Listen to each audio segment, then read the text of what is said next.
Let me begin to say it is a great pleasure and indeed an honor on my own behalf,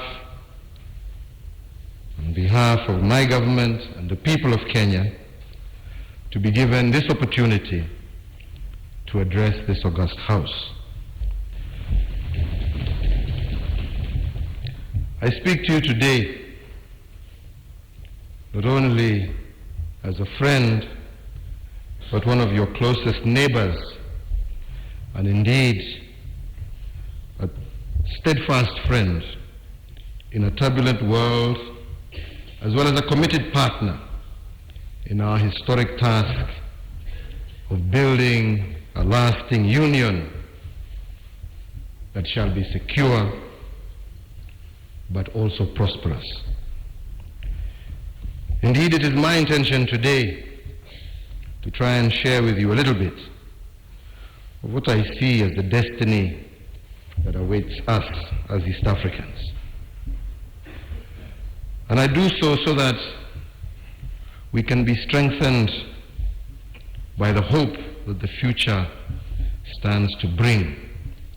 But more than that we can in solidarity stand together and defend this future with every ounce of our collective strength.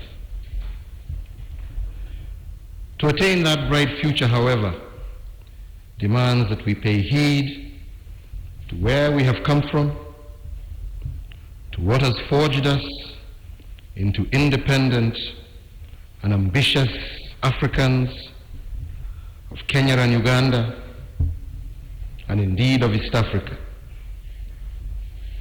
Mr. Speaker, sir, we rose as independent nations from the ruin and carnage of colonialism, from the damage to our bodies and minds that the colonizers, and even before him, the enslaver, had inflicted to try and break our spirit. From these considerable attempts to permanently undermine our sense of self-worth and our independent spirit. However, as Africans, we did not break. There had been civilizations for millennia throughout Africa before the colonial misfortune came upon us. Our people had ruled themselves, inventing and innovating social formulas that became the traditions underlying humane, just societies. Our people had traded with one another, explored each other's lands, and signed treaties of peace with one another.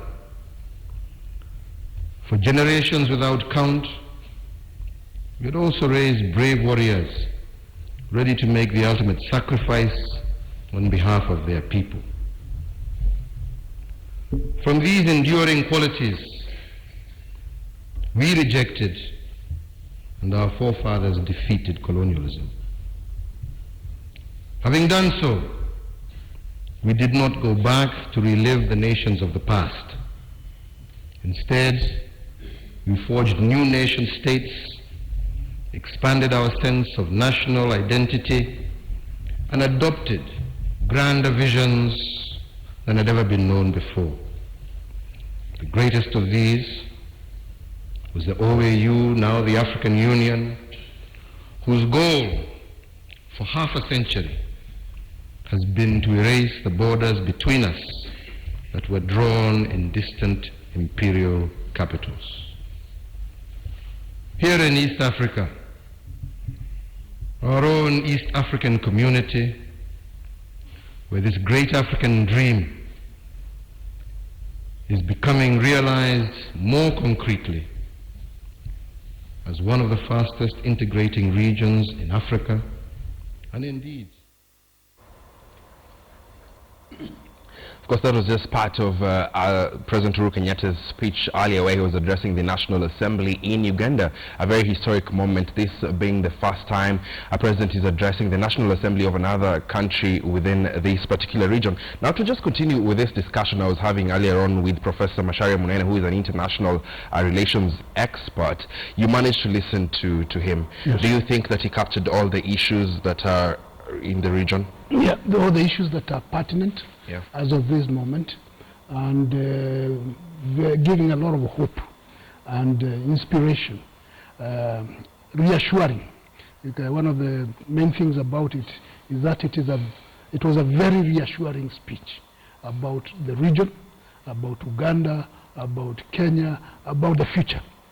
Even when he was talking about the youth, here is confidence that the future is in good hands. Yeah. Just look at the youth we have. They're turning the tables around from that claim about, they talk about the youth budge. So don't talk about the budges here. We have an asset called the youth, and they are vibrant, they're determined, and they're going to change the place, the future of the region. So it was a very balanced statement, touching on the right buttons, saying the right things in a very sober. You could see there was not much excitement, but bearing the moment where he was. So the projection was of maturity, of concern, of self-respect, confidence that Africa is on the rise. That's what he was saying, that East Africa and the African continent is on the way up. And there's no turning back.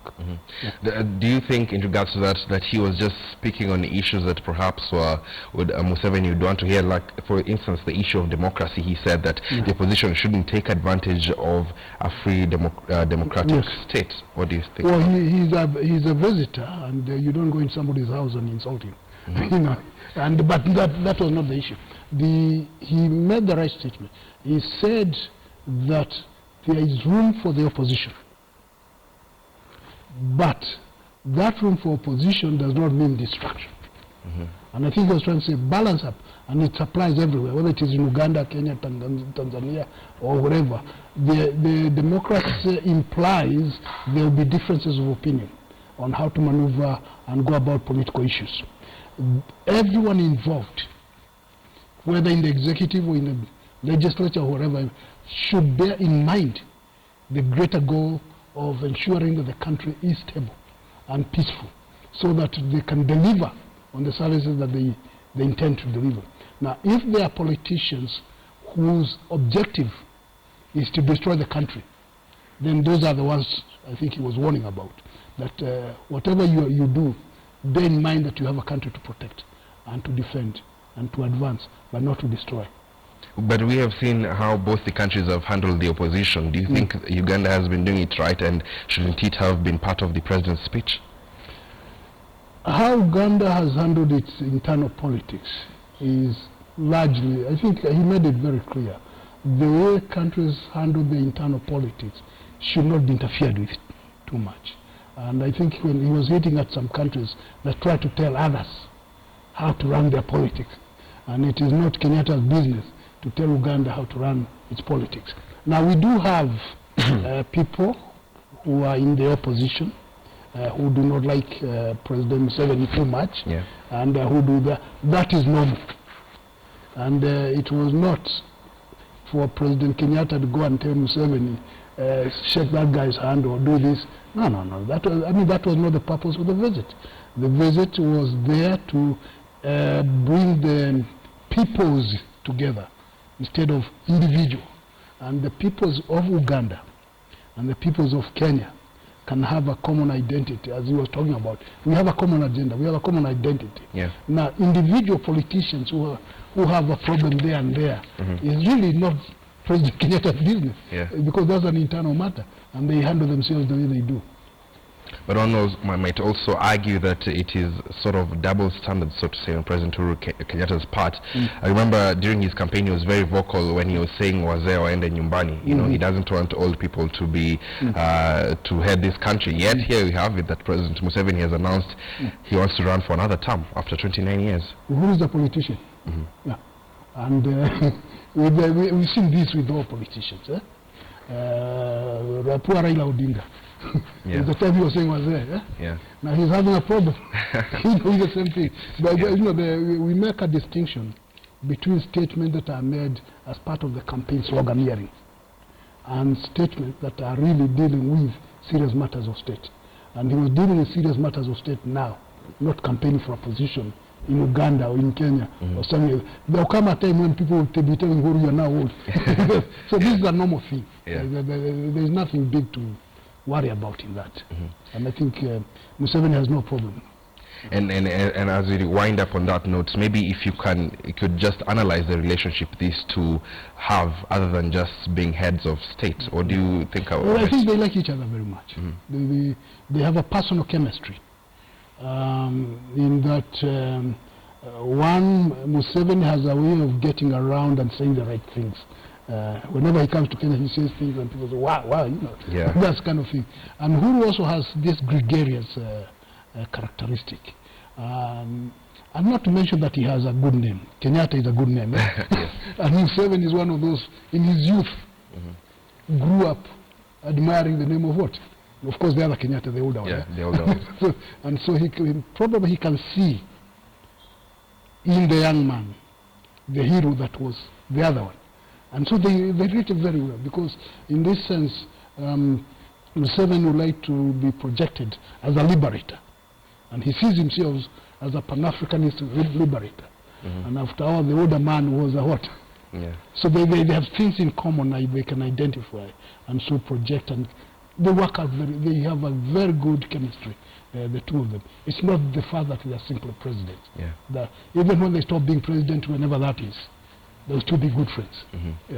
Thank you very much, Professor Macharia Munene, of course, just analyzing and looking at President Uhuru Kenyatta's historic speech that he just delivered at the National Assembly in Uganda. Of course, we are seeing this for the very first time.